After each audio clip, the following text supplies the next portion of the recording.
Hello, and welcome back to Madness in the Method, the greatest Nicolas Cage podcast in the world. My name is Tobias, and with me as always is my friend and trusty co-host Christopher. Hello, everyone. Hello. And this is a bit of a bittersweet episode, because this is officially, don't worry, the last episode of the Madness in a Method podcast, the Nicolas Cage podcast. We talked a little bit about it last week when we did Pig. It was supposed to end, like when we started planning the podcast. No, it wasn't supposed to end with this one, because this one came out while we were making the podcast. Yes. What was the plan originally? Remember? The original plan was Pig had released a trailer, I think, right, when we started, or just been released in like maybe film festivals or something. Yeah. So we decided that would be the end of the podcast. But then after that one, after Pig, this movie was released, and we were, this has to be the last one. Yeah, exactly. Right. So now here we are. Many years later. And we're going to talk about The Unbearable Weight of Massive Talent, which is a very fitting ending, since it is literally a movie about Nicolas Cage. A fictionalized version, sort of, but still. I mean, it's a meta movie. Definitely a movie that wouldn't exist unless Nicolas Cage had become this meme guy that he became. And I mean, that is partly why this podcast exists as well. Out of our curiosity to figure out, is there more to the man than just the jokes? And hey, maybe spoiling the rest of the episode, but I definitely think there is more to him than just the jokes. Yeah, I felt this one, because this was sort of the follow-up podcast from our Adam Sandler podcast. Yeah, definitely. And in the Adam Sandler podcast, we started that off with the sort of the question is, does he deserve the hate? Yeah. And I think that was sort of what we went into with Nicolas Cage too, or more, did he just deserve the ridicule? Yeah, exactly. And I say we had the exact opposite endings to these two podcasts. Oh yeah. Yeah, Adam Sandler, we kind of start out like, he's lazy, he's not that funny, but I mean, he's done some good movies. Yeah. And by the end, I mean, Uncut Gems aside, I fucking hated doing that podcast. Yeah. I mean, almost from the beginning, it's just bad movies. Oh, yeah. Little glimpses of light here and there, but most of it is just garbage. And here in Madness of the Method, it's really exactly the opposite. There is mostly good movies, but there are some bad ones, obviously, but they are few and far between.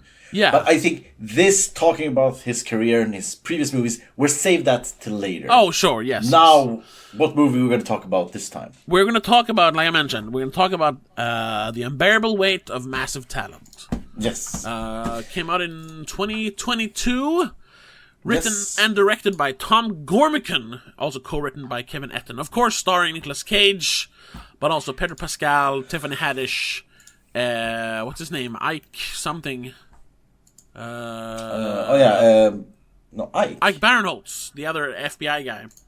Oh, right. And then some cameos by Demi Moore, Neil Patrick Harris, and David Gordon Green, director of another Nicolas Cage movie, Joe. Remember that one? Oh, yeah. So, what were had you seen this movie? Yes, and I remember. Oh, you had. Oh, and okay. I remember because we discussed it too. Like, so we'll save this one. I was, yes, I will save it because I don't have to watch it. But then I did. And talked about it on my other podcast. But that was because we got tickets somehow to a sneak preview of the movie. We watched it like a couple of weeks before the premiere. So it was like, well, we gotta talk about it now. Fair enough. Gotta get them views, on YouTube. So that's why we did it. And I was gonna say, and I'm glad I rewatched it. I am, but I'm also like, I had to rewatch it either way. Because originally, I wasn't the biggest fan of this movie, but that has changed. But we will get to that. I'm going to ask you. Had you seen the movie before? I had not seen this movie before, and I was sort of expecting first of all, when it came out, so when we started this podcast, I thought this movie was going to be more or less just a sort of a cash grab, not that serious, not that interesting action comedy, sort of. Yeah. That was sort of what I thought from the beginning, and from the more I've seen Nicolas Cage and from this point in his career, I still thought that, but I thought he would make it incredibly fun. Sure. So that was sort of what I went into, that this is probably going to be great fun, but probably not some like very interesting meta. I'm thinking like in the head of John Malkovich, like that kind of dark, weird, or adaptation, if we're going to go. Both Charlie Kaufman movies. Yeah. But not something like that. More just like, oh, it's Nicolas Cage playing himself. Crazy. Yeah. And leaning more to the fun, kooky side of Nicolas Cage. Yeah. Yeah. That's what I thought, too, at first. Yeah. So, when you saw it the first time, what did you think afterwards? You said you didn't like it that much. Yeah. More, what didn't you like? Why? Well, sort of. Well, I thought partly because of our podcast, I was thinking that he was not like himself. Sure, he can he can roll with the jokes and all that. Like, he's fine with that. We know that from interviews. But I was thinking that he would not want to make that part of the movie. Like, not at all. There would be full of the memes or the jokes or anything like that. And I was sure I understood it was a comedy, but I was expecting more of a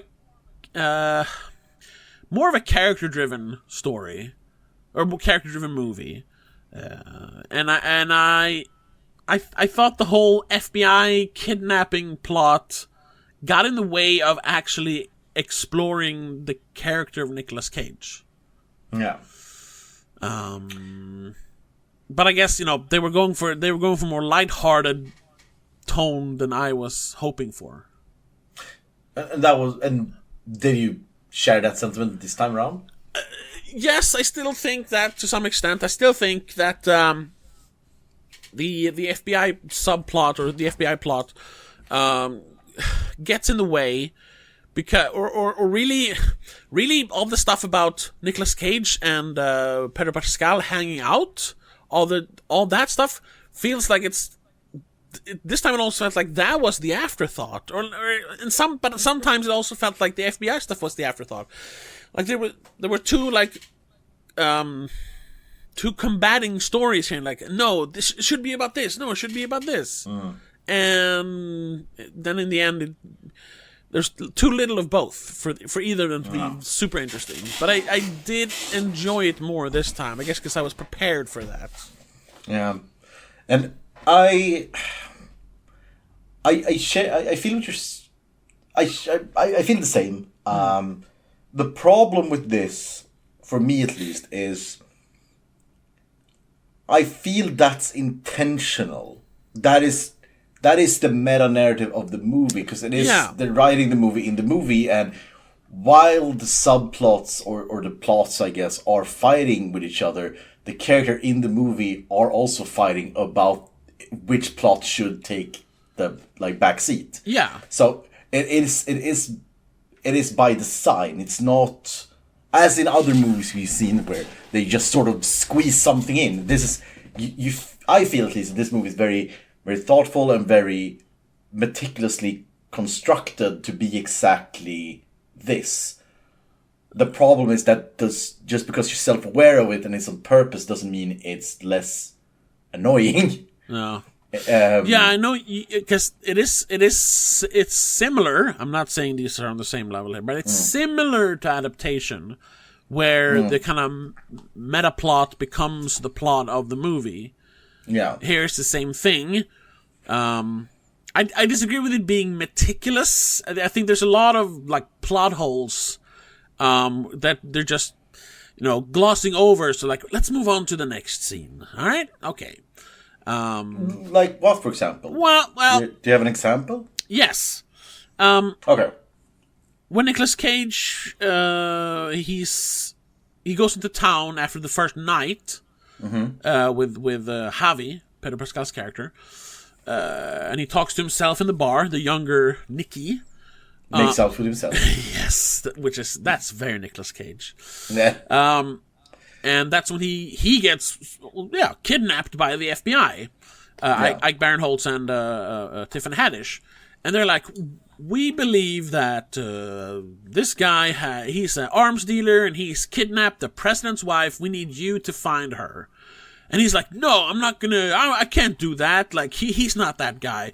And they're like, there's the back and forth, and he doesn't even, like, accept it. They just, during her little speech about what if this was your daughter, it just kind of like, dream vision, like, cuts to him at the party, fully invested in the mission now. There's no, and all of a sudden he got some sort of USB thing that he's going to put in, so they can steal the cameras, and he has like some sort of sleeping agent that he can put on his hand for some reason, and he also has the antidote. Thank God there's an antidote. There's no it feels like they cut a corner there. I mean, you don't have to see him prepping for the thing, but it's just like, they just go from the scene in the car where he's like, no, I can't do that. Javi's my friend now. We're friends. And then they're at the party, and he's there to spy for them.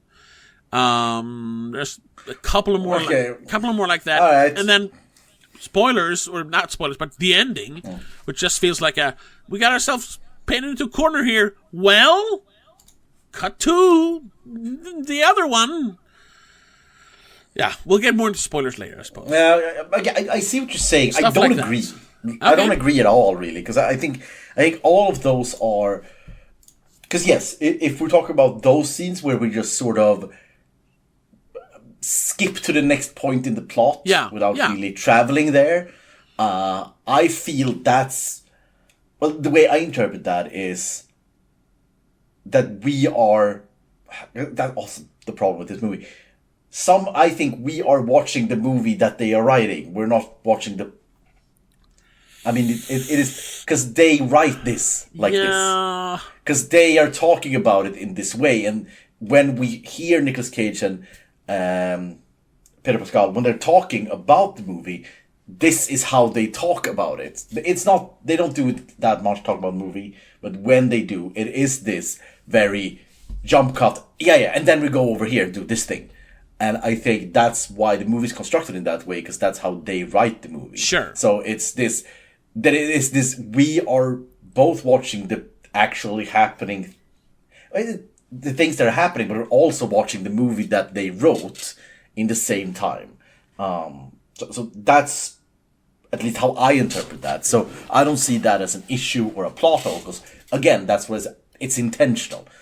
Yeah, but sure. As I said, just because these things are intentional doesn't mean they're good, they're interesting or fun to watch. Even though I feel everything is intentional. Yeah.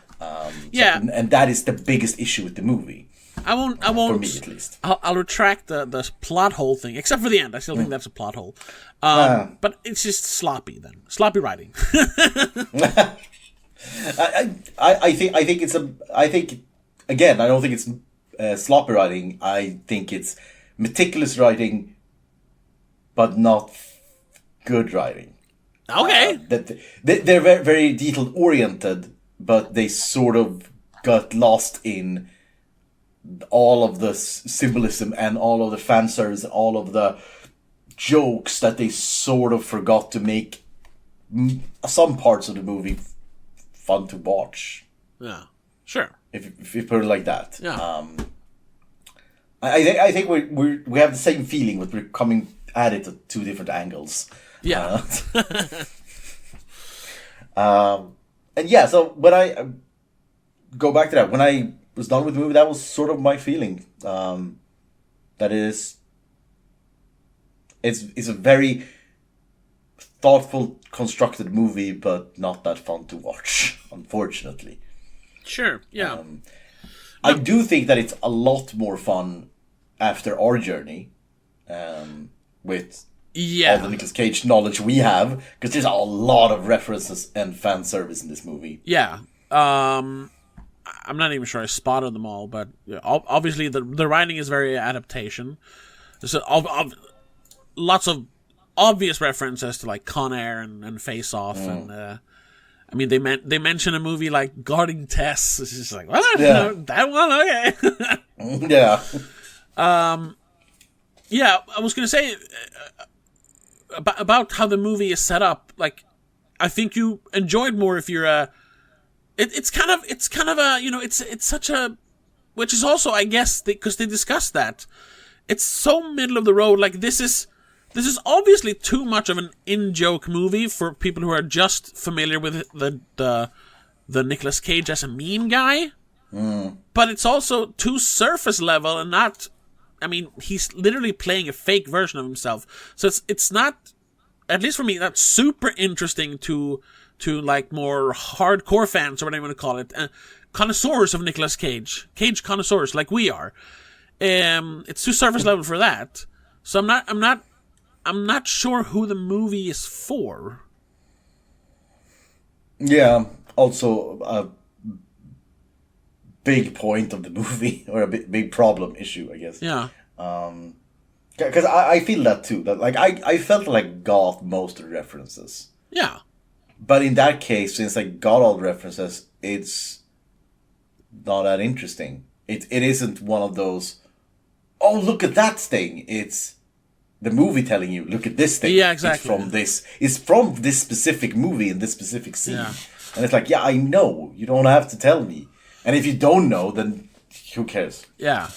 So yeah, it's a weird one, this movie. Yes, I feel, and this is also coming from, like super fan at this point. I would have loved it if it was more introspective on the actual person, Nicolas Cage. But then again, you couldn't sell that to a general audience. It's stuck. It's stuck between a rock and a hard place, this movie. Yeah. And in the end, it suffers for it. I still think it's good. I don't want to come off as this is a terrible movie. Yeah, no, I think it's a good movie. It is a good movie, and it definitely was. It was better the second time. Okay. Definitely. Well, I'll also say this: the first time, I was watching it on a weekday after work. I did shut my eyes here and there. This time I did not. I saw the whole thing. So I might have been like, what is going on here? Missed something. But this time, yeah, I saw all of it and realized I had missed not important parts, but definitely parts was like, how did they get over here? Oh, okay, there was that scene where they actually went over there. Yeah, which helped. It helps to see the whole movie. It definitely helped to see surprise. The whole movie. What a revolutionizing idea. Yeah, I know. Should we talk? I don't even know if we should talk more about the plot, really. I mean, we need to talk about the plot. Yeah, I mean, we're almost 20 minutes in. Are there some sort of spoiler stuff we want to... plot-specific stuff we want to talk about? I feel this movie... I feel like there's really nothing to spoil. I think that's the biggest spoiler. Okay. So, spoiler warning, there's no twists and turns. Which is... It is exactly what you see in the trailer. It is exactly that movie. Yeah. There's nothing... It is exactly what you thought it would be. I guess you're right, yeah. Because I was thinking maybe there was going to be a twist, or it's going to change in some way, or it's going to be... Yeah, again, going back to adaptation, that we're gonna cut back to previous parts of his life, or as you said, more introspective. Or we're gonna get fast forward, and Or one theory that we had was that this whole thing, the whole story with CIA and everything was Pedro Pascal was not a criminal. He was just a rich guy who was eccentric and wanted Nicolas Cage to be an action star for real. Yeah. So he set all of this up just to have fun, and nothing was real. But no, nothing like that. It's exactly what's on the package. Yeah, that's true. So I don't feel there's anything to spoil, really. I guess you're right. Yeah. Yeah, there's really nothing like, oh my god, the big reveal. I guess no. Even the ending. I mean, the ending at the embassy. Because that's the one thing. That's not a spoiler per se, but yeah, it doesn't matter. No, what it doesn't change anything of the movie. Here's the thing. Yeah. The movie ends on a big car chase, where it turns out Javi, I mean, yes, he's part of a criminal network, but it's really his cousin, Lucas, who is the leader of the crime family, and Javi is just, you don't get out once you're in, basically. So he's a criminal, but he's the good criminal, so to speak. So he helps Nicolas Cage and his ex-wife and daughter, who turns up because he helps them escape, and they end up in the American embassy on Mallorca, where the movie takes place, where Lucas, the bad criminal, he puts a knife or a gun to Nicolas Cage's head and says, "Don't move, I'll shoot."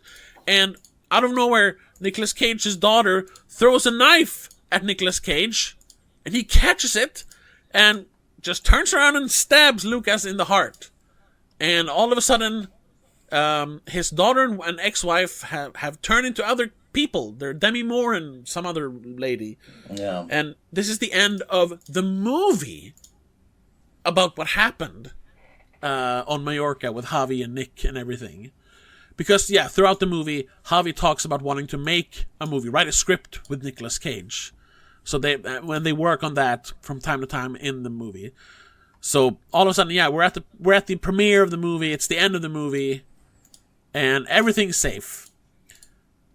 And that's cool way to like end it. But it's also like, but what actually happened? It was like, how did they get out of it? I guess that's not actually important, but it's just like. Because I doubt it. Actually, the real story in the movie, I doubt it actually ended with his daughter throwing a knife to him and him stabbing the bad guy. I don't know. I think it felt like a bit of a cop out. I think that's how it actually ended. Oh, okay.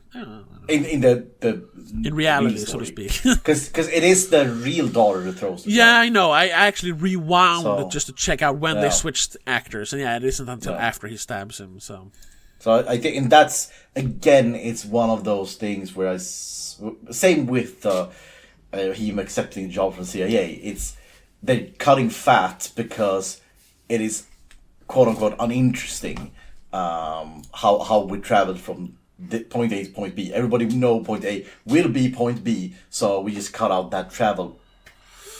Yeah. And, again, I don't think that is a mistake. I think that is meant to be. No, yeah, I wouldn't call it a mistake. It was just, it feels like they're cutting corners a little bit, and even if that is intentional, I didn't like it. Talking about cutting corners, did you see? Because I saw that I read it in trivia and then I found it on YouTube. Did you see the cutout fight scene between him and himself? No. So there is a scene they filmed that is cut out, and I think it's a fucking shame they did, because it's such a cool scene. I'm gonna read from the trivia section what the scene is. And it is exactly what you think it is. Okay. So, a sequence involving Nicolas Cage reprising some of his most iconic roles, like Face Off, Con Air, Leaving Las Vegas, and Gone in 60 Seconds, in a long black and white fight sequence between him and his younger self in a surrealist German expressionist set evoking the cabinet of Dr. Caligari, was cut from the film. Yeah. And that scene is on YouTube.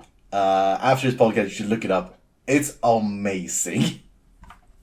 So it's on YouTube? Yeah, it's on YouTube. Oh, okay. I can link it to you afterwards. But it's that scene is sort of the introspection that we needed. We needed that scene that, again, you haven't seen, but that scene, if that scene was if that was stretched out to a subplot between him fighting himself in this, reprising his old roles and going through his career in a way, instead of the CIA plot, now that would have been amazing. Yeah, that's the kind of stuff though that a general audience wouldn't appreciate. I think that's why they cut it out. Oh yeah, the studio made them cut it out. Yeah, exactly. So the studio thought it didn't fit the third act. Yeah. I mean, yeah. That really feels like the second subplot, or whatever we'll call it, with Nicolas Cage kind of battling with himself, having the younger Nicky in his head. I mean, he's in three scenes in the entire movie. He should have been there a lot more, like constantly berating Nicolas Cage, and that's why he is the way he is in the movie. I get that would make it a lot tougher shoot for him to do like several scenes over and over again to film it, but it feels so short-changed to only have him in 3 scenes. Do you know what I just realized this now when we were talking about it? I think why the movie sort of falls flat and sort of feels kind of meh in a way. Yeah. I just thought of that now. There is no personal development for Nicolas Cage. No, very little. He doesn't. Yeah. No, he does. He does things. He does things he hasn't done before. But like one of the, not the first line, but in the first act, they say, "This will bring us back" or something. Yeah. And he responds, "Not like we were ever not that we're ever gone." Or something. Yeah.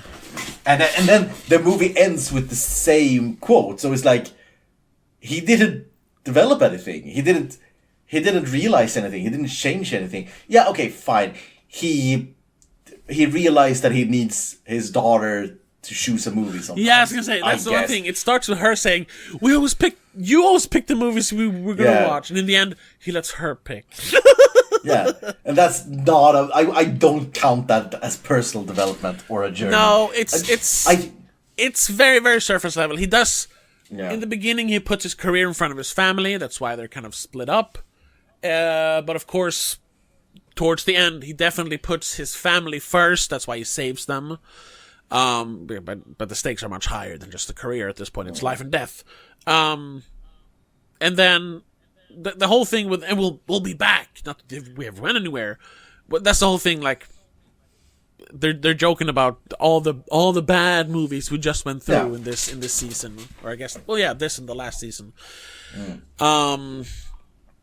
That's a joke that it was.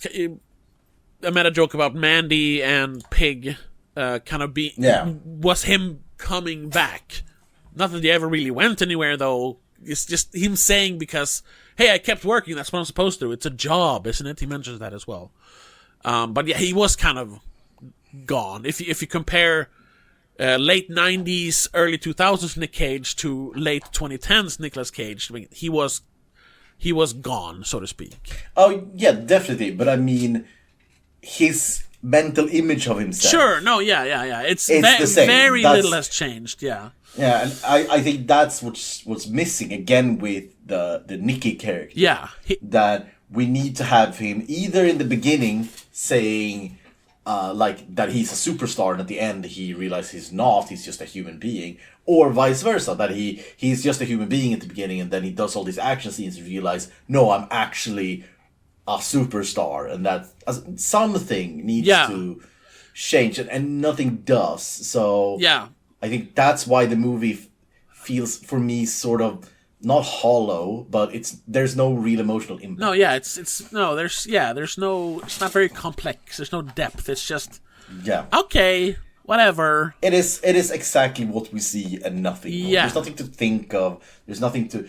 This is a movie for people who like Nicolas Cage, but aren't really well read into. That's about it. Yeah, but no, that's about it. You just like Nicolas Cage, and then this is fine. This is it's for all the people that we've read reviews of that said like, well, if you like Nicolas Cage, you'll love Seeking Justice. Like, no.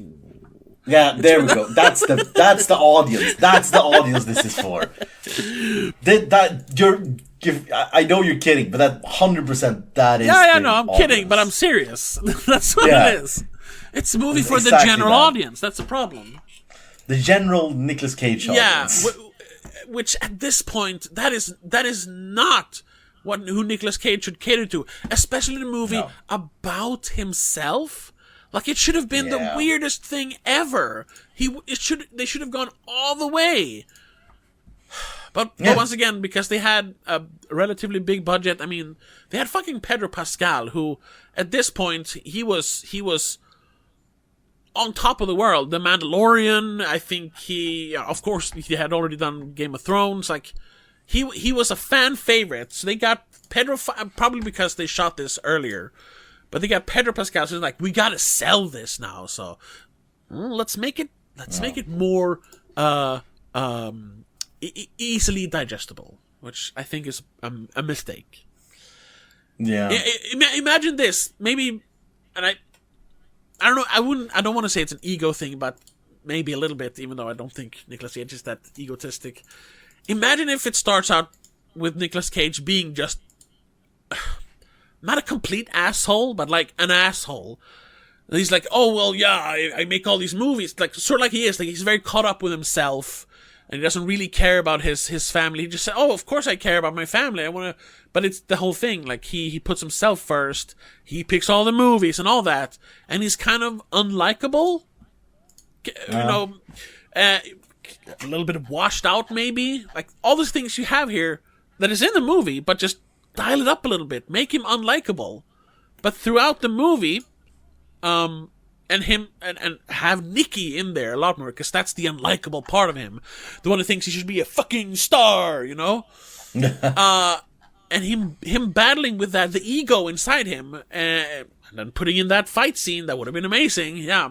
And him realizing what's more important. And in the end, he is a sympathetic character that we cheer for. When he saves his family from the fucking criminals. That would have been more interesting. I think also that sort of undermines the story that they do make a movie out of it at the end. Yeah, I suppose. There should have been some kind of line where this should be the movie, like at the end, right at the end. Yeah. And he's like, no, I don't think so.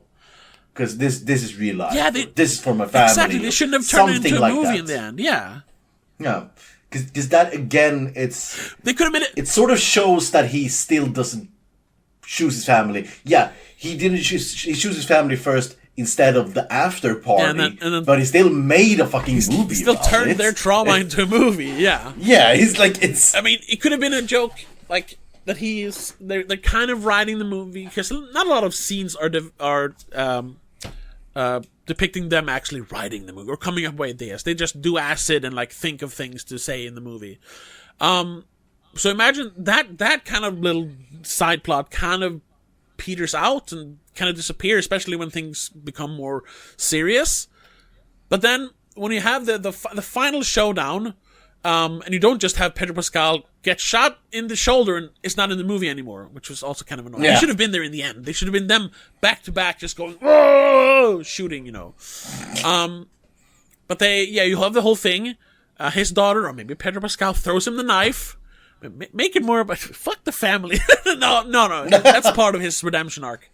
But yeah, he kills Lucas with the knife, and everyone's like, oh my god, we're safe. Oh, I love you, daddy, blah, blah, blah. And then, as the whole thing kind of dies down, you see Pedro Pascal just turns to Nicolas Cage and is like, I have a great idea for a movie. And Nicolas Cage goes, oh, you, basically. Yeah. Sort of. We're like, oh, no, not this again. That would have been more fun, Yeah, definitely. It was so self-congratulatory, the ending. Which, I mean, maybe reveals a little bit that Nicolas Cage, maybe has an ego, but at the same time, he wasn't involved in writing the movie. No. But I mean, actors always have input, but I don't think he would have changed that much. I don't know. Yeah, I did read a great thing that would have been amazing. the first trivia? It's such a another trivia. Such a Nicolas Cage thing to do. Nicolas Cage, early in production, he came up with the idea that he and Pedro Pascal should change roles. Yeah, he should play Javi. Yeah. Would have been very confusing, but very funny. Very funny, very Nicolas Cage. Yeah. But yeah, so, and again, just that, because it feels like he wanted a lot of things with this movie, but he didn't get a lot of things. Yeah. It doesn't feel like a lot of his ideas actually came into the movie. There was some things that I also read that he was very against that's still in the movie. Oh. It's small things, not big things, but for example, he was very, very, very vocal and very, very against the Nicolas Cage glitter pillow. And when he goes and removes his face from it in the movie, that was Nicolas Cage ad-libbing that because he didn't want to see it, and Pedro Pascal ad-libbed to put it back. Because Pedro Pascal was the guy who said, no, you are not allowed to throw out this pillow. It needs to be in the movie. Apparently. What? That's silly. Yeah, I don't know. So I don't think he had that much input. No. Unfortunately. Definitely, yeah. Because it isn't weird enough to be a love letter to Nicolas Cage. Yeah, exactly. It's too standard, too normal. Yeah, it doesn't reflect him, it feels like. No, and there was also, because I read something that, because this was when the director sent the screenplay to Nicolas Cage, he also enclosed an envelope or a letter on why he should do the movie. Yeah. And in the letter, apparently, he said that Nicolas Cage, this movie is not a joke about Nicolas Cage, it's an homage to Nicolas Cage. And Nicolas Cage's career has spanned so many genres, so the movie should too. Sure. And that sounds great on paper, but it doesn't really work. I don't feel that this at all encapsulated. No, it's action and it's comedy. That's it. A little bit of drama, I suppose. Not really. So and more than genres, he has played so many different kinds of characters that I wish we had more stuff like that. I don't know. Yeah. Reflect all the sides of Nicolas Cage, and we only get. we don't even get Nicolas. We get a fake version of Nicolas Cage. No. So it is as most movies, not great Nicolas Cage movies. It has potential. Oh yeah, it's a lot of potential. It's, like I said before, it's not a bad movie. No, it's a fun movie, but it could have been a great movie. Yeah. And to be fair, it should have been a great movie. Yeah. I sort of dislike it more because it is a Nicolas Cage movie. Yeah. Because I feel he deserves better than this. Yeah. To make a movie like this about him, and actually get him, and this is what he turned out. That's, I don't know. It doesn't feel great. No, I see what you mean. But the best. If you put this movie, if you took this movie and put like any other actor and remove the meta narrative that he's playing himself. Yeah. Say you make this movie. It's about a washed up actor who helps the FBI. Yeah. Yeah. Exactly. Then this would have been just an okay Friday movie. Yeah. Nothing special. Yeah. But because it's Nicolas Cage, that sort of makes it worse for me. Yeah, you expect more because it's Nicolas Cage. Yeah. And again, he deserves more. Yeah, definitely. Pedro Pascal replaced Dan Stevens. That would have been cool. I gotta say though, this is probably my favorite Pedro Pascal performance. It's up there. Yeah. But again, he's always great though. I'm not a hater, but I'm not a big fan of his. Like, I could take him or leave him in Mandalorian. Okay, I didn't see Mandalorian. Oh, okay. I don't watch Star Wars things. Okay, yeah, I only watched the first. I forced myself to watch the first season, or my friend, no, our friend Martin did. And I thought he was wrong. He wasn't bad, but he was wrong in the role of Joel in The Last of Us. And I've seen him in some movies where it was like, hey, he's fine. But this one, he brought it. I think he's really good in this movie as Javi. You didn't watch Game of Thrones, right? I never saw him in Game of Thrones. No, I don't think I got that far. Because he was great in Game of Thrones. Oh, okay. Which season was he in? Because he's only like a few episodes, right? Wait, what was your question? Which season he was in? Oh, I don't know. Remember season 3 or 4? Okay. No, something like that. Yeah, because I only watched the first 3.5, so maybe I did see him, but I don't remember him. Oberyn Martell, I have no idea. Yeah, no. So he was like this very suave, great sword fighter coming from the other side of the ocean okay. And he has this great scene when he fights the mountain. Yeah. Oh. And it's like the mountain is big and bumbling, and he is like fast and quick. Yeah. And he's just very, very good. He's in season 4, episode 1 through 8, not in number 4. Yeah, season 4. Yeah. So I think I saw some of these episodes because I kind of gave up halfway through season 4. Like, why am I watching this? Fucking turn it off. So I probably saw him, but I didn't register it was him. And then I think it's not a good movie, but Kingsman Golden Circle. I never saw it. I think, the movie it's not bad. It's very meh. But he's very good at it. I like him though. He's good at playing charming, and he also. Yeah. That's what I like with Pedro Pascal. His range is amazing because he can play super like serious and brooding and like silent strong type. He can play the super goofy guy like in this movie, and he can also play like super suave and handsome guy. I don't know how he does it. Yeah. That's all. I guess he became famous for Narcos. I never watched Narcos either, so I didn't either. I saw him in Triple Frontier. That was a pretty good movie.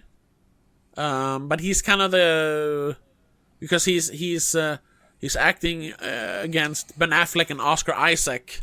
And no offense, but he's not on their level. I mean, they have more star power. I suppose he's still as good of an actor. Maybe not as Oscar Isaac, but whatever. But talking about Pedro Pascal's performance, what do you think about Nicolas Cage's performance in this movie? The Rage Cage. He's good in it. I think he, in a weird way, overdoes it a little bit. Especially as Nicky, his ego. I get that that's supposed to be the big whoa version of Nicolas Cage, the Rage Cage, but it's almost as he's faking it a little bit, and that's not what I want. I want real Rage Cage. Yeah, it's also it really lose a lot with the weird CGI, the aging things. Yeah, it looks super weird. I think that's why it feels fake. Yeah, because it looks fake, and the facial expressions aren't right because it's through this weird filter. Yeah. I agree with you. But I don't think it's the performance. I think it is the CGI, which is the problem. Yeah. For Nicky specifically. The rest of his performance is good. It definitely feels he's not phoning it in. No. I just wish he wasn't playing a role. I wish he was playing Nicolas Cage. But once again, maybe he doesn't want to do that. He want to keep the real Nicolas Cage still a little bit private, I suppose. Makes sense, because I mean, he didn't even want to make the movie at first, because he didn't want to play himself, you know. So I guess, yeah, making it more surface level, less actually him, makes sense. But once again, to a detriment for the movie. He's still good though. He's still good, and we do get. No, I can't even say that that the Rage Cage is like, oh, we get some great Rage Cage. Yeah, but it doesn't feel right. It feels fake, like I said. The whole, you're Nick fucking wow Cage, like, that's something he could do, but it feels forced in the movie. Like, do the Rage Cage thing. That's not what it's supposed to be. It should come naturally. Yeah, it's gonna come from real emotions from the character. Exactly. From the nouveau shaman, Nicolas Cage. Yeah, that was great that they put that thing in. So I read somewhere that his how he researched his performance was to watch back all his public interviews. Okay. And create the character based on how he is in interviews. So yeah. Apparently. His public persona. Yeah. And since it is all usually very, I wouldn't say weird, but like stiff and not that interested in interviews generally. Based on that research, I think he does it perfectly. Sure, yeah. And so I really think it is a good performance.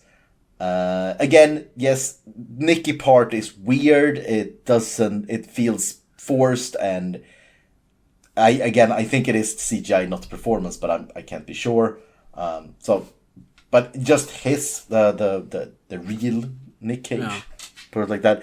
I think it was a great performance. I think it was as good as it could have been with this material. Yeah. There was nothing he could have done. There was no part I felt, oh, you should have been more energy or less energy, or this was a weird shift. I think everything was exactly as it should have been.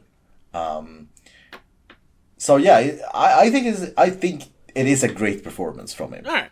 In a not so great movie with not so great material. Would you put it up there with like Leaving Las Vegas? Or like Pig? I would put it up there with Pig, definitely. Oh, okay. Leaving Las Vegas, not sure. Oh, yeah. Well, so yeah. But I think it's his performance in isolation it's up there, I'd say. Also, just thinking of the pressure and the weirdness of playing yourself, a different version of yourself, I gotta fuck with your mind. Yeah, a lot. Yeah, I think so too. So if you put all of those things, I think it's definitely top 10 performance. I think. Yeah. From him, especially for someone who is he gets very invested into his characters. That's his whole thing. Like the performance is the most important part. To then perform as yourself, probably invest yourself in how you are as yourself. That's. But again, it's also if you this is based on that he's trying to perform as his public persona. Yeah, I know. I don't know how he is as a private person. Of course not. No idea. Of course not. Like I said, I think he wants to keep some of that still private. You know, this is probably hey, ballpark like 70% him. 60% him. No. The rest is the fake version. But I mean, imagine if this was more like it's not the whole movie, but remember in Tropic Thunder when Robert Downey Jr.'s character like realizes that he he doesn't he is not a real person because all he ever does is play other people. You know, and he's like, I know who I am. I'm the dude playing the dude disguised as another dude. And Tug Speedman is just like, but who really is the dude inside the dude? And he's like, you know, that like I said, that would probably be too real for Nicolas Cage. But imagine if we had that moment in this movie, him realizing like, who am I? What am I? You know. Again, now we're back at like adaptation. I know. Meta adaptation, kind of meta. But that would be so cool. Yeah, it definitely would. But that would be a different movie. I know. There's not you would have changed too much of this movie. That's not a small rewrite. That's a colossal. That's another rewrite. movie. Yeah, exactly. Yeah, it's another script, more or less. But yeah, it would have been very cool to see. Definitely. Yeah. Him breaking apart, and his family has to carry him out because, like, I am not myself. Yeah. And on that, I think we should discuss our final rating for the podcast. Our final official rating. We're not going to look at the reviews. Oh, right. We don't care about reviews anymore. Sorry. No. Yes. We're done with reviews. No. One last time. You're stopping. You're stopping the structure at the last episode. No, yeah. I was so invested in I forgot about the reviews. No, yeah, this has a on the professional critical side, it has a 68. Pretty good. Pretty good. Yeah. Like 52 critic reviews. The best one being from Film Threat. They gave it a perfect score. Which is just wow. Okay. 100 out of 100, Bobby Lepire writes, the unbearable weight of massive talent offers something for hardcore Cage fans, cinephiles, or anyone looking for something refreshing and unique. It's original, funny, dramatic, and action-packed without the tonal whiplash one could, whatever, then the blurb cuts off. But yeah, I wouldn't say that's a 10 out of 10. That's more middle of the road for me, saying that. It's for everyone. Definitely. Yeah. A movie for everyone is a movie for no one, okay? Then some more high scores like 80s, 70s. Some of the middle ones like the 60s and 50s. There's a lot of 80s here. A lot of people covered this movie. This it didn't blow up as much as they probably wanted to, but it definitely got more attention to Nicolas Cage. Oh yeah, I think this was everyone on the internet for a solid week. Yeah, a solid week. Then it was gone. Here, some middle of the road ones. The Rap, 6 out of 10. Massive talent goes full fan servicey. Yeah, fan service. Tapping into the cult of personality is shrouding its lead actor, but the actual finished product feels too inside baseball. It takes a true Cage aficionado to be in on all the jokes. Does it? They, like you said, they literally tell you, "Hey, this is a reference to Face Off." Like you don't need to know anything about him to appreciate that. I mean, if it would have been like that, that's if they didn't say Guardian. Exactly. They only say the character name and say, when you play this character, we both, that changed me and my my father loved Doug Chesnick. That's what brought us together. It's like, oh, Guarding Tess. Yeah, then it would have been a more. Yeah, but they say Guarding Tess. Yeah. Little White Lies by Hannah Strong writes, also 6 out of 10. It's an easy watch. Even a mostly enjoyable one, thanks to the great time Cage and Pascal are clearly having. Yeah. But the dialogue stumbles into cheesy territory more often than not. And overall feels like a missed opportunity to make a bolder statement about the ruthlessness of the Hollywood machine. Yeah. Definitely. Yeah. And then some of the... Oh, really? It has only one negative review. The lowest of the middling reviews is a 4 out of 10 with The Guardian. Says there are some entertaining meta touches here, but the entire Guterres plot is strained and borderline dull. Pascal isn't a natural comic, and the movie winds up fudging his crucial bad guy status. I don't agree, man. But here, the worst I got was a 2 out of 10 from The Telegraph. Ooh. With the filmmakers almost palpably high-fiving between these takes, it's no surprise that they wind up with a star performance that has to count as one of the star's most strenuous. Treated as this Sue exhibit, he isn't unleashed to express himself creatively. He's caged. Yeah, I agree. But it's still, I wouldn't give it a 2 out of 10 because of that. No, I agree with what they're saying, but that doesn't translate to a 2.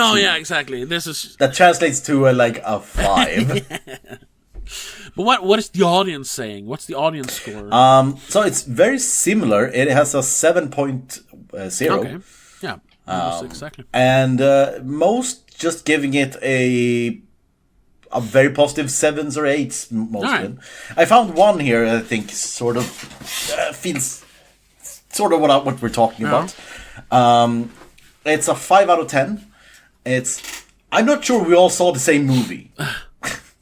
5 out of 10 stars accurate rating. The lofty reviews and rating just set you up for disappointment and looking for a refund. I'm not saying don't see it, but do not expect a cinematic masterpiece. It's a knee-slapping comedy, a jaw-dropping action movie, do not expect a cinematic masterpiece, a knee-slapping comedy, a jaw-dropping action movie, or a really clever idea for a movie. My pal Gary referenced Tropic Thunder, which came closer to hitting the previously mentioned expectations. Yeah. Take my advice. Don't let your friends blame you for picking this movie. I'm not sure when I'm going to hear the end of it. Instead, I recommend staying home and renting adaptation if you want to see a movie starring two Nicolas Cage. Still starring Nicolas Cage in 2 roles while you wait for this to hit the cable. And that's he doesn't say a lot of movie, but that's very that is how you should go into this movie. Yeah, exactly. And then there was a very positive review. Let's see. Oh, here what else? So this is a long one, so I'm not going to read all of it, but I just think it's so fun because we've read sort of the same thing for weeks, months at this point. There's always one review who is like, the Cage comeback. Yeah. So he never really went anywhere, so he's always coming back as well. Yeah. So it's, the Cage comeback enters into a whole new meta levels. At more than one stage appearing destined for a sad demise in the lands of direct-to-video released that ranged from the tolerable to the diabolical. The recent career revival and public adoration towards Oscar winner and walking meme Nicolas Cage has been a sight to behold, and easily one of feel-good stories of modern Hollywood's history. It's a very long one, so I'm going to just jump to the last paragraph. Final say. Likely to be a new favorite for any Nicolas Cage long-term fans or new bandwagoners. The unbearable weight of a massive talent is a hugely entertaining movie that doesn't unleash anything spectacular, but does a fine job of allowing its leading men to have an absolute blast in a meta-comedy that will be one of 2022's most genuinely surprising outings. And then he gave it a 7 out of 10. Or his own score, 3.5 Donnie Brasco situations out of 5.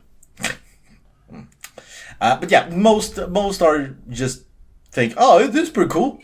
There's no there's a few 10 out of 10s, but they are the regular. This is a short. First of all, it's great to see Nicolas Cage working with such actors like Pedro Pascal, who can not only keep up with Cage's screen presence, but also enhance it. Secondly, as I have stated in the title, which is whether or not you're a Cage fan, you are in for a treat. You'll enjoy the experience regardless if you're a fan or a man or not. But if you're a fan, then we'll be very glad to see that the film has many nods to Cage's evolving filmography throughout the years. In the end, movie is both a cheesy and well aware of itself, and a special thing that is not like any other comedy movie. 10 out of 10. I don't know. It doesn't, yeah. Yeah. So the 10 out of 10 doesn't... It's people who only give 10 out of 10, sort of, feels like. It's but yeah, mostly favorable. Yeah. And yeah, so now, what are you gonna score this? Well, I'm gonna give it a 6 out of 10. 6 out of 10. It's not great, but it's definitely enjoyable. I didn't mention it before, but I did laugh a lot more this time than I did the first time watching it. It's funny. But it's no masterpiece. It is a funny movie. It's pretty much straight down the line. And I'm going to give this also a 6 out of 10. But a very strong, almost. When I went into this episode, it was a 7. Then in the middle, there was a 6. Then at the end, there was a 7 again. And now it's a 6. Yeah. So it's But yeah, a strong 6 out of 10. So it's same score as a Score to Settle and Mandy. Well, yeah. Did you give Mandy a... Oh, and I gave Mandy a... Oh, no, yeah. If I actually remember our discussion, yeah. I like Mandy, but there are definite problems with it. Yeah. Yep. Speaking of going back and talking about older movies, how about we do a little bit of a retrospective? We won't talk about every movie, because that's literally 85 fucking movies at this point. But let's talk about some of the highlights, and maybe try to, because we've talked a little bit about, what was his best performance stuff. Can we do do you think we can get a top 10 performances? Not top 10 movies, top 10 performances. First of all, should we see what our scores are? Or should we just, before we look at the scores, we should just think back from our point of view now? Well... Or do we want to look at the actual scores we set? I think, because I can't remember every movie. I mean, I remember parts about every movie. Course. But I think the ones that we have each individually scored higher is probably the ones with the better performances in. I would guess. So we'll check off our actual top 10 that we've scored, and then we'll see what we want to change. Yeah, see if there's any outliers, like maybe there's a movie that got a 4, but he's really good in it or something. I don't think so, though, but, well, yeah. All right, so, your top 10 is number 1, or should we start with 10? We start with 10. So the weakest of the best. Yeah, so your number 10 is Face Off. All right, I gave that an 8. Yeah. So there's a lot of 8s here, so I'm not really sure which 8s are above which 8s. I'm not sure. I'm going to write them down, and then I can... So, but these are, when I filter, these are the first couple. Okay, so, Face Off. But, yeah, and that's an 8. And then there's Racing Arizona is an 8. Racing Arizona, 8, yeah. Colorado Space is an 8. Oh, really? Okay, yeah. Then Red Rock West is an 8. Oh, I gave a lot more 8s than I thought. Rumblefish was an 8. Jesus.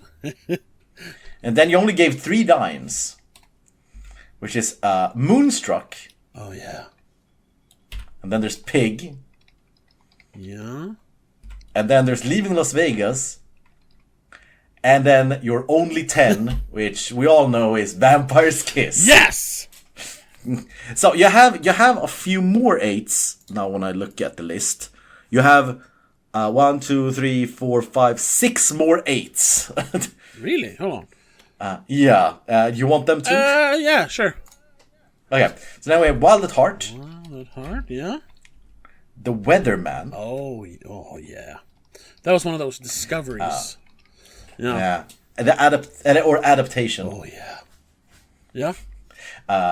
Bad Lieutenant, Port of Call, New Orleans. Worst title ever, but good movie, good performance. The Family Man. I gave that an 8. Oh, I remember. Yeah. Oh, yeah. Okay. Yeah. Oh, yeah. And then last one, Bringing Out the Dead. Yes. Okay. Well, that's more than 10 movies, so. Yep, it is. That is. If I had to, The Family Man. Yes, it's a good movie, but I think that's the first one I can actually just remove, because it's okay. Good, but I gave it a much higher score because it's a Christmas movie. It's a Christmas miracle movie even, and I'm such a fucking sucker for those movies. It's a fine movie, but it's not really an 8. It's more like a... It's not really. No, that's more like a 7. So what? You know what? You can change the score on that one. All right, let's see here. I'm just gonna do this. Let's see here. I'm doing some freaking Excel magic here. There we go. All right, so we're just talking about. I think we shouldn't change any scores as is. We should just fix the top 10 here. So Family Man is out. That's off. Yes. And out of these.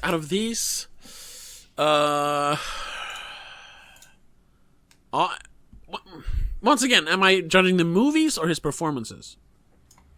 I think we should go for top 10 movies at this point.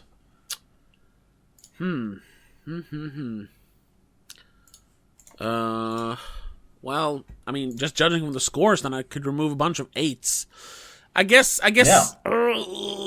Bad Lieutenant, I suppose. No, well, Ooh, no. We'll remove Bringing Out the Dead first. Oh, okay. Yes, I definitely enjoyed Bad Lieutenant more. I think Bring Out Dead is one of my best performances of it, and best movies. It's in my top 10, definitely. I honestly think I didn't fully get it, to be honest. I was like, huh? Okay. What? A little bit. And now I haven't seen this movie in years at this point, but just looking at the list, I think I was being a bit pretentious when I gave Rumblefish a 9. Okay. Gonna remove your Rumblefish from top 10? Yeah, I think so. I gotta remove something to make this an actual top 10. So yeah, I'm removing it. All right. So then I have, how many moves do I have left? 1, 2, 3, 4. 5, you have 6, 7. 3 movies needs to go. Yeah. Okay. Wow. Now it's fucking tough. Shit. Color Out of Space. Color Out of Space. Oh, okay. No, yeah, it has to go. Color Out of Space has to go. Yeah. Okay, it's gone from the top 10. Still a good movie.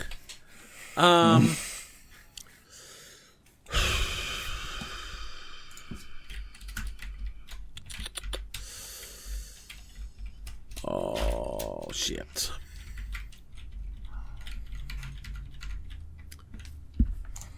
This is riveting podcasting here. Oh yeah. Fuck. I guess The Weatherman, I suppose. If I have to eliminate something now, damn. Weatherman. Yeah, Weatherman is out. One more. I didn't think that one go. There's one more, right? 1, 2, 3, 4, 5, 6, 7, 8. No. Right. No, wait. Yeah, it's two needs to go at this point. Are you sure? No, sorry. No, it's one. It's one. Yeah. 3, 4, 5, 6, 7, 8, 9. I have 10. Did I miss one? So right now I have Face Off, Racing Arizona, Red Rock West, Moonstruck, Leaving Las Vegas, Pig, Vampire's Kiss, Wild at Heart, Adaptation, and Bad Lieutenant in my top 10. Right. And I removed Bringing Out the Dead, Family Man, Rumblefish, Color to Space, and Weatherman. Oh, sorry, Color of Space. I didn't remove that one. Okay. That was the one. Oh, yeah. Yeah, there we go. All right. So, but now I gotta fucking, damn it. I could. I mean, I have. Oh. You know what? No, yeah, I'm gonna replace. I'm gonna replace Red Rock West with the Weatherman. So I'm removing Red Rock West and putting back in the Weatherman. I think that's it. That's my top 10. But then I gotta put them in order as well. So obviously, no, I'm not gonna put Vampire's Kiss at number 1. That it is an obvious 10, but it's also like I have to be, as a professional critic, I have to acknowledge that movie is just it's. I don't want to say it's so bad that it's good. It's beyond that, really. So I think bottom, starting from number 10, is Bad Lieutenant. Bad Lieutenant. Yes. Bad Lieutenant. That's number 10. After that, it's probably Wild at Heart. That's number 9. Let's see. that.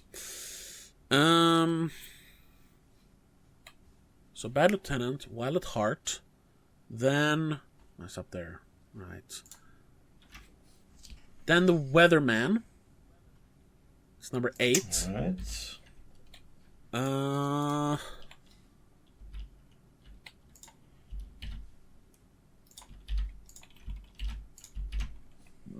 Moonstruck after that, number 7.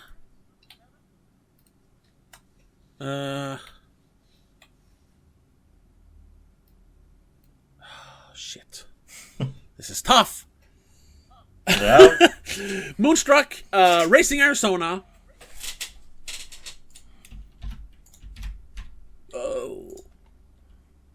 Oh shit, Face Off. I forgot about Face Off. Face Off is probably at the bottom. Hold on. Oh, at the bottom? I mean, of my top 10. Yeah. Well, still. Yeah, okay. I was just very surprised. This is... You like action, that's I why... I know, but... You're an action guy. I am. But I'm... This is sort of me both judging them as movies and performances. And he's good in that, and he's amazing action, but... His performances, I think, are strong in other movies. So let's see. So Face Off, Bad Lieutenant, Wild at Heart, Adaptation, The Weatherman. Is it really in that order? Yeah, I think it is. Moonstruck, Racing Arizona. Mm-hmm.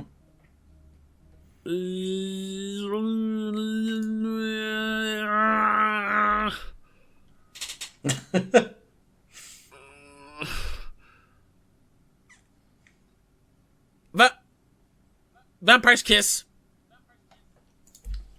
Vampire's Kiss. Oh shit! And then number 2. I can't. Leave Las Vegas or Pig? I can't pick. I can't pick. I think Pig. Leaving Las Vegas and then Pig. Fuck it. There we go. All Pig right. is his best movie. All right. Yeah. Jesus Christ. So Pig leaving Las Vegas. Wait. Vampire's Kiss. Vampire Kiss, Racing Arizona, Moonstruck, The Weatherman adaptation, Wild at Heart, Bad Lieutenant, Port of Call, New Orleans, Face Off. Yes, that's my top 10. All right, that's your top 10.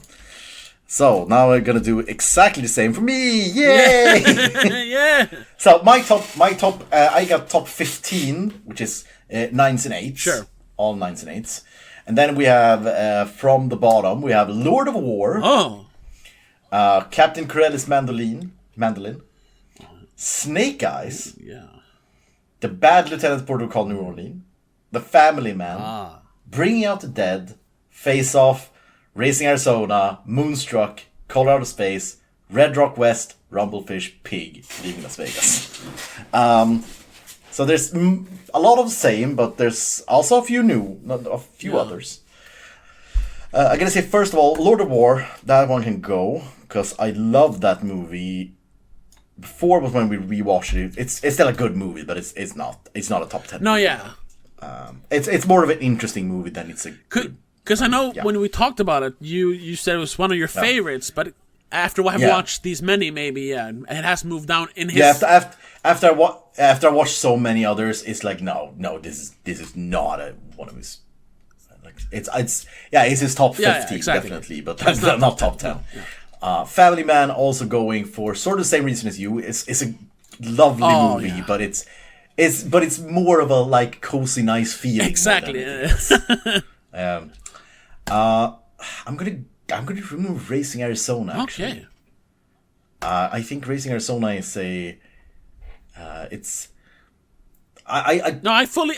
It's one of the weakest of the Coen brothers. Yeah, I guess. And it's a pretty. But it's sort of like putting Face Off at the bottom. Like, yeah, it's the weakest Coen brothers movie. That still makes it a great movie. Yeah. Let's see.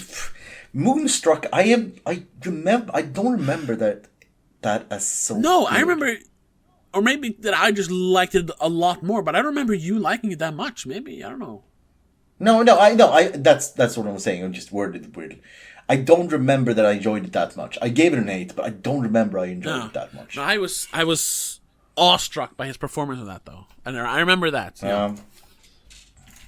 So I need to remove one movie. And Rumblefish is great. Red Rock West is amazing. That's one of the biggest surprises, I gotta say. God damn, that was good. Yeah, I gotta remove Moonstruck. Maybe if I rewatch it, maybe I feel it should be here. But from right now, since again it was so long ago I watched it, I don't remember. It's not a movie I think about. All these other movies I think about. Okay, that's good. They're still like current in my mind. Like Captain Corelli's Mandolin, which is here. That's one of the movies I think about like once a week. Wow. I reference it a lot. That movie, for some reason, just really stuck with another me. movie they referenced in Unbearable Weight, Massive Talent. Yeah. And I guess it's like I think you talked about that when we watched the movie. That the only thing you knew about it is that like your neighbor when you were a child loved it. Yeah, my sister. I guess I'll be that neighbor. I guess my sister's best friend / our neighbor, her dad loved that movie. Yeah. Yeah. So I guess I'm gonna be that dad. I guess like the Captain Corelli's Mandolin. Let's see. I think. I actually gonna put Face Off at the bottom too. Yeah. I mean, hey man, that's the curse of the action movie. They're a lot of fun, but they're usually not as complex as some, more contemplative movies. Yeah. Yeah. I'm for sort of the same reason I'm gonna put Snake Eyes at number 9 because I think Snake Eyes it's almost a perfect action, a perfect thriller. Thriller action. It's the weird movie, ending that ruins it. Yeah, and also it is a thriller action movie. How interesting can it be, really? It's just he's phenomenal in it, though. Want to talk about a character with an arc? Oh my god! And it takes place over 90 minutes or whatever? 2 hours? Yeah. No. And then I'm gonna put Rumblefish. Okay. It's a fun movie. Well, fun maybe is not the right word, but it's a good movie. But it is a kind of. First of all, it barely has Nicolas Cage. And I think that's kind of also why I removed it. It's a great movie, but he's barely in it. Second of all, it's not a movie that because that's a big thing for like this. It is not a movie I need to show people. No.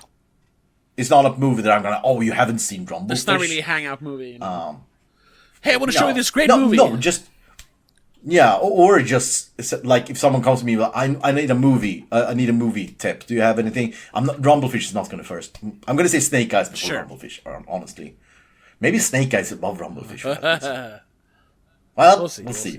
Rumblefish is number which is 8 for now. Then I'm gonna put in Bad Lieutenant, number 7. Let's see.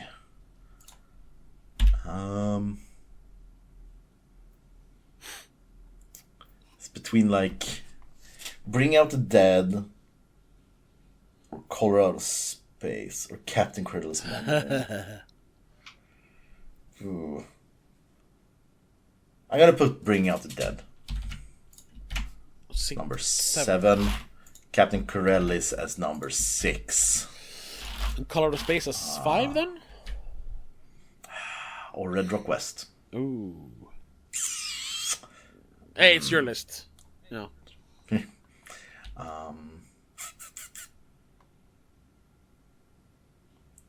They're so different. It's completely different movies with completely different reasons to watch them and interesting. Because Red Rock West is such a tight movie. Yeah. It's so tight and it's sort of go-lucky, easy to watch. But so well made, And very understated performance by him, but still he's so good in that movie. Yeah. But it's a very small movie. It's a small story of very, very small proportions of it's not this big show. Color of Space is a big show. Yeah. So it not yeah, okay. Color of Space is number 5, and Red Rock West is number 4.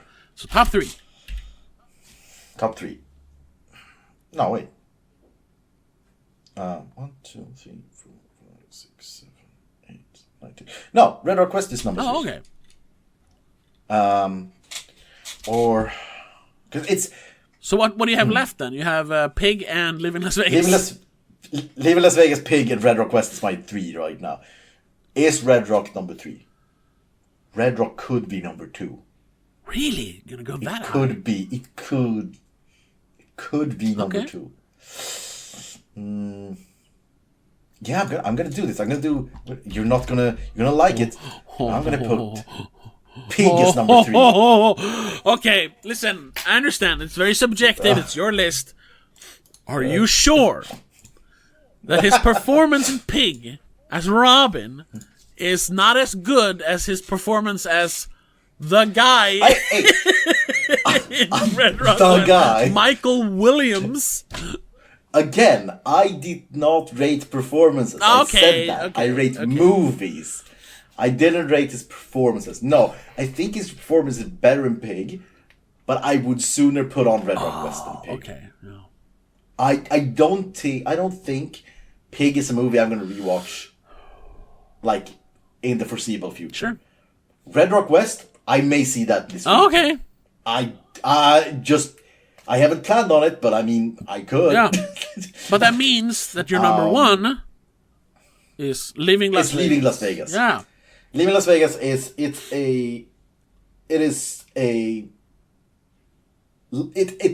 a life-changing movie. It's a masterpiece. Yeah, Leaving Las Vegas is a just perfect performance, perfect story, like just a creation that is, it is a masterpiece in every sense of the word. Word. Yeah. In every sense of the world. Yeah. No, yeah. So my Your top 10 from number 10. So from top 10, number 10 is Face Off, Snake Eyes, Rumblefish, The Bad Lieutenant Port Call New Orleans, Bring Out the Dead, Captain Credit's Mandolin, Colorado Space, Pig, Red Rock West, Leaving Las Vegas. Pretty similar. Couple of ones that we didn't agree on, but yeah. Yeah.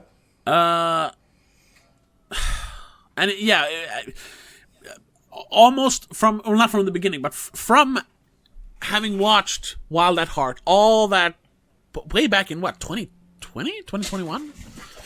I was pretty sure few, if any, movies would top that one. Yeah. I mean, other than Vampire's Kiss, but whatever. That is almost like I almost want to place that like above the list, to be honest, because like I said, it doesn't really fit into anywhere. It's up there. It's in the stratosphere. But I would still put it in my top 10 if I have to. It's a weird one, but it's so good. That's a movie I have rewatched many times. I'm not gonna start. So, we sort of hinted on the question at the beginning of the movie. Wait, hang on. I just received a package. I'm sorry. I just need to run away a minute. No, sorry. Sure. Okay.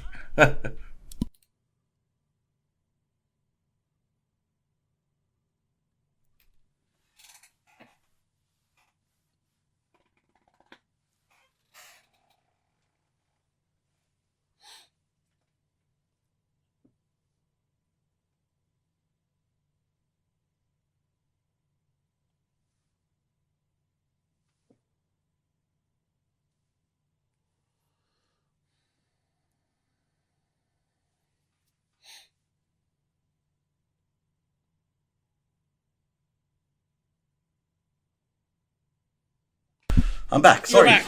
Yes. So, what I was saying was, we hinted on the question before in the podcast at the beginning of this episode. The question we had at the start of everything. Yeah. Oh yeah. What do you feel about Nicolas Cage? What do you think? Does he deserve ridicule? Is a joke in the Hollywood industry? It's a weirdo. I would say, and I'm saying this with peace and love, with so much warmth in my heart towards this wonderful man. Yes. Because unlike Adam Sandler, which deserves all the hate he gets, he has first of all not made as many movies, but from the beginning it all felt so cold and calculated. Like he just made movies because hey, I can get money from sponsors and it's a way for me to just make money. There's very little passion in Adam Sandler's acting or in his career. With Nicolas Cage, he has made so many movies. He has made, like we said, I had 16, 17 movies on my top list of amazing performances in amazing movies.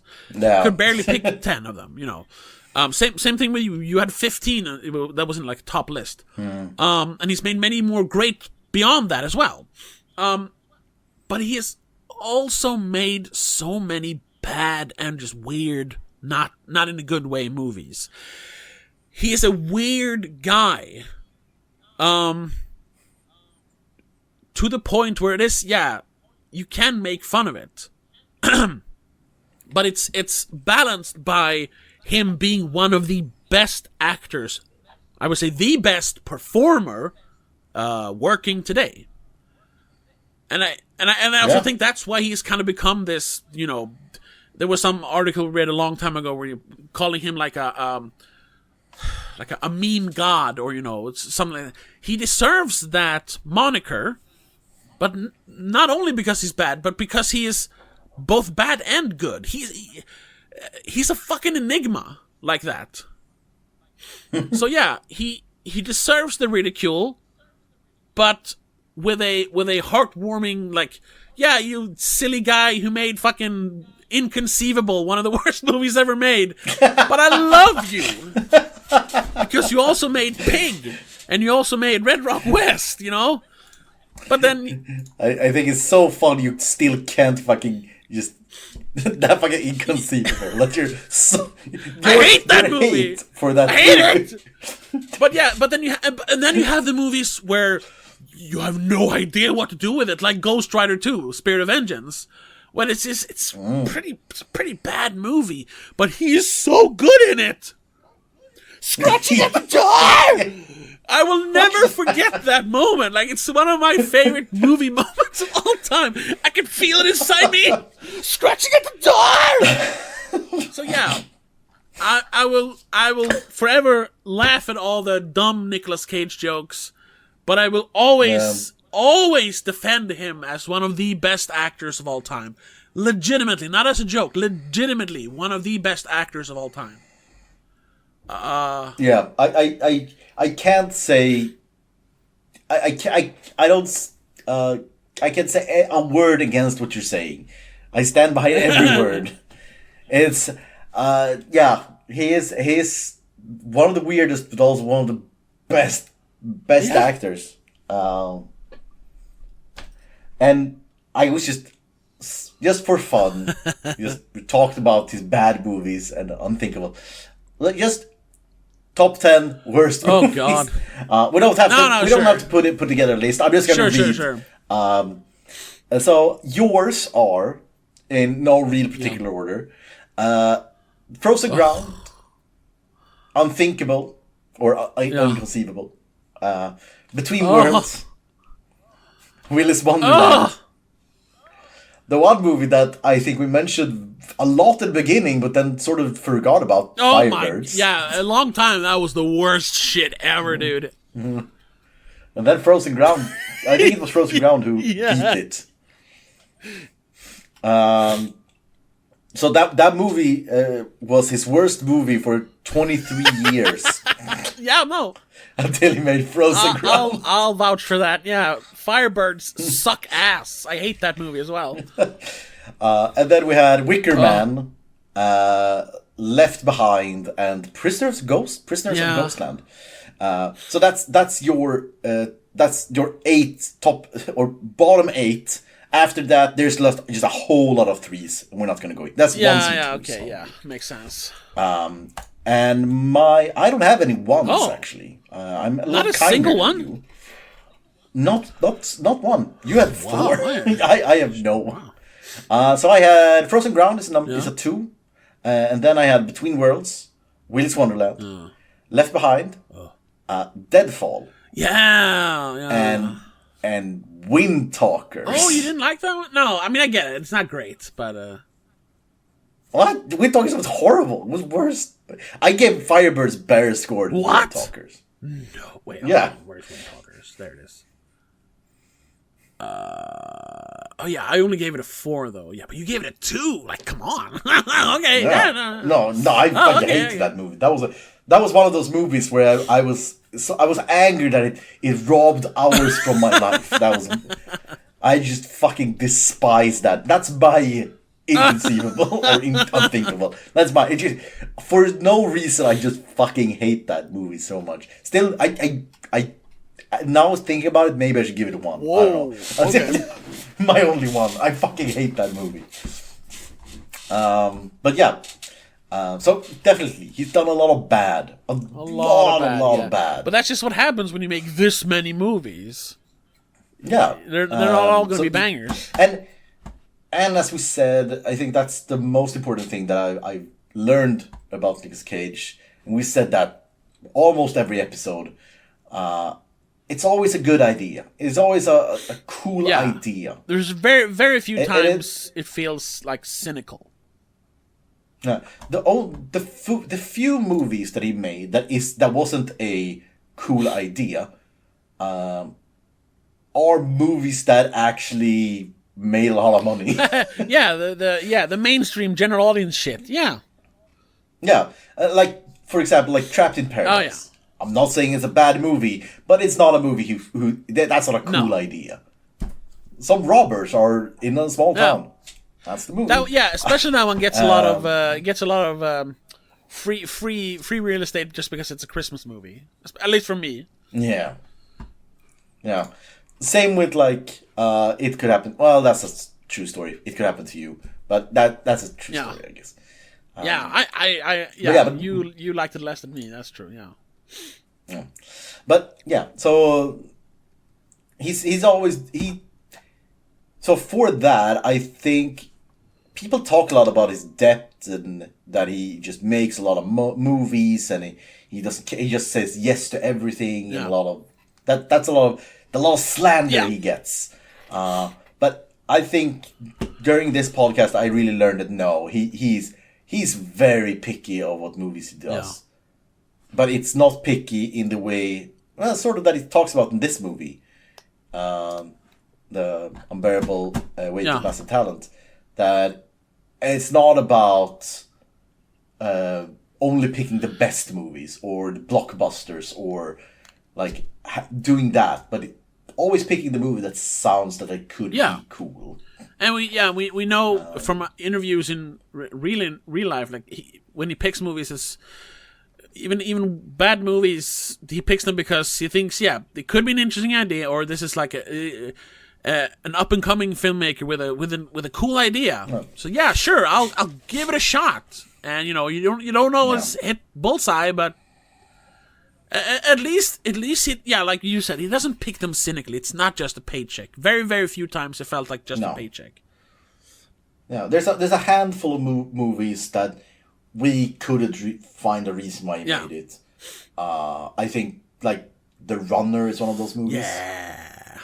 Where it's like why we couldn't find a reason why he made this movie. That was probably a paycheck. Yeah. but that's like maybe 5, maybe 8 movies in his career, and that sounds like a lot in any other person's career. But in his career of like 87 movies. That's and that's nothing. we're just That's- talking about the movies where he stars or has like second lead. We're not Oh, yeah. talking about all his like cameos and smaller parts. He's made so many movies, So, yeah. Yeah. So yeah, fucking love Nicolas Cage. Guy's a legend. Yeah, and he deserves Oh, to be a yeah. legend. Oh, yeah. In every way. Maybe more than anyone. I mean, sure, there are other actors who've just they made less movies, but then they've only made like amazing movies, No. But because of his, the amount of movies, the output he has, I think puts him up at like best actor working today. Yeah, definitely. I can't say any other. And doing this as hard as it was sometimes, especially towards the end, I have nothing but love in my heart for Nicolas Cage. Yeah. So that was I that think podcast, that's I it. guess. Yeah. So that's the official wrap up. Unofficially, we still have 1, 2, 3, 4, 5, 6 movies on our list, and he's releasing 2 more this year. So For fuck's there's sake. Long Legs coming up, and Arcadian just released. So, and I mean, we don't even have on our list the no, we have it. The Sympathy for the Devil. That's true. We have that one. Yeah, and so we're gonna get to those, but we're gonna take a break now. This is the end of season 4, The Renaissance. And I guess we'll come back, maybe not next year, but later this year or something, because it's only May as we're recording this. 7 movies. He made 7 movies during this podcast. Sure, we've recorded this podcast for a few years, but still, 7 movies that's a lot. Yeah, you like most actors make maybe one movie a year. This guy made 7 in 3 years. Yeah. And like we know, what was it? He made 6 movies in 2019, or released 6 movies in 2019. That's insane. 5 of those 7 was last year. Yeah. So yeah, this is it. This is the end for now. Because this is a good place to end it. It was very appropriate to end on Unbearable Weight of Massive Talent. But like we said, we will be back, and once we've done the movies we have on our list now, which is Butcher's Crossing, The Old Way, Renfield, Sympathy for the Devil, Dream Scenario, which that's another one. That was one of those. He's back again, and then the Retirement Plan. After that, at least my idea, I don't know if I've mentioned this to you, but is that we will do another like special episode whenever there's a movie we actually want to talk about. We don't have to talk about every movie he releases, but that we can come back from time to time to do another special episode. Yeah. So with that, I want to say thank you so much for listening to this very long episode. Maybe our longest, I'm not sure. Thank you so much for listening to the entire podcast. If you liked it, thumbs up or a heart or whatever you do on the platform where you're listening to this.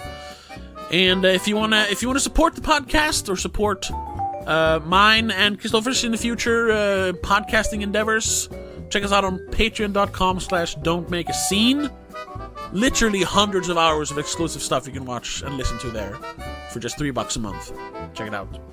And we'll be back at some point. We don't know when, because now we don't have any more planned here, but we'll be back at some point. And then I think, we're going to do Butcher's Crossing. At some point. But until then, have a good one. Bye. Goodbye, everyone. Madness in the Method is part of Please Don't Make a Scene. It is produced and directed by Tobias Vedén and hosted by Tobias Vedén and Christopher Bellin. Executive producer is Annika Vedén. A huge shout out goes to all our patrons on patreon.com/don'tmakeascene. Mom, Dad, Laura Kinney, Danny Del Gaiso, Christopher Bellin, Mac and Mom, and Sika85.